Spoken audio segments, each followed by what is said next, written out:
Kako realizovati uspešno integriranu sekciju? Nastavnik Vesna bira učenike iz makedonskog nastavnog jezika koji će biti deo biološke sekcije. Njen kolega Arben radi isto to sa učenicima iz albanskog nastavnog jezika. Svaki od nastavnika organizuje prvi susret sa svojom sekcijom na kojoj informiše učenike da će oni raditi na projektu o istraživanju karakteristika lekovitog bilja. Daju im rok od 1 meseca za završetak projekta. Na kraju organizuju susret gde će učenici iz obe sekcije međusobno prezentovati rezultate.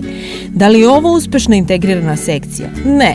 U uspešno integriranoj sekciji učenici sami biraju da učestvuju u jednu zajedničku sekciju rukovođenu od strane dvoje nastavnika i oni sarađuju u mešovitim grupama tokom realizacije svih aktivnosti.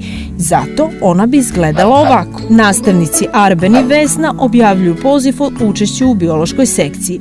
Oni formiraju etnički mešovitu i balansiranu grupu od prijavljenih učenika.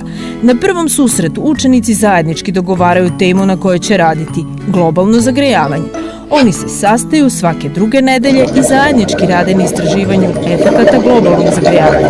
Na kraju polugodišta prezentiraju svoje rezultate pred drugim učenicima i ispred lokalne zajednice. Vidite razliku? Jedna sekcija na istoj temi, svi zajedno, zajednička saradnja i međusobno poštovanje. To je međuetnička integracija.